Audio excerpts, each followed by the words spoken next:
Coach, congratulations for the win. Thank you. It was a bit uneven at times, and you had some fluidity. From what you like about what your team did tonight?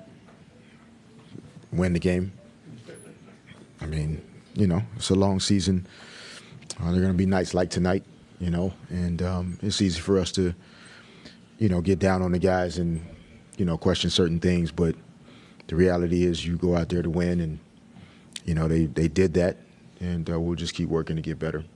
Coach, roughly 20 games in, a good sample, near 500. Has the team, are they where you envision them to be, or have they exceeded expectations? No, that's a great question. My expectations are probably a little bit irrational because of my experiences. So I don't place limits or ceilings on any particular situation. I think there are games that we could have won that we left on the table. So whether or not we're okay with where we are, I mean, sure, I think we're taking steps in the right direction, but we still have to be greedy and hungry and have a sense of urgency about what we're doing,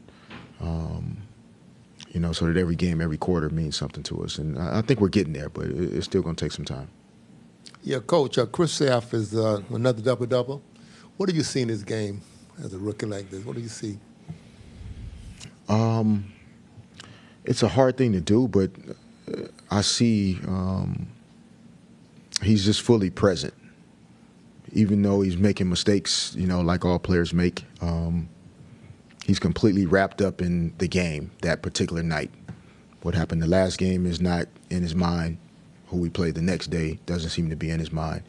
He's just playing the game that's in front of him at that time, and that's a difficult thing to do for players because there's so many variables and distractions. But for a young guy, he seems to just be fully present and engaged, and I think that helps a lot to be able to sustain performance. Following up on Kristaps, how has he compared to your expectations of him coming into the season? Yeah, no, that word again, there's no way to know, exactly how the season will start, for Chris. We obviously felt very strong about drafting him at number 4. We liked a lot of things about him and thought he would be a great selection. So far, it seems like, although it wasn't approved at first, it seems to have turned a little bit. But there were no expectations of he's only capable of doing this and he's exceeding that. I think it's a blank canvas, and he can be as great as he wants to be, but that's the message I give to every player in that locker room.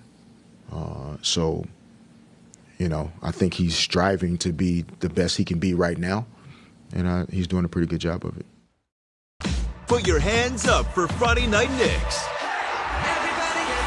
The Knicks and Nets collide in a battle of the boroughs. Coverage begins Friday at 6:30 on MSG. Also available on MSG Go. Friday Night Knicks is presented by Dodge.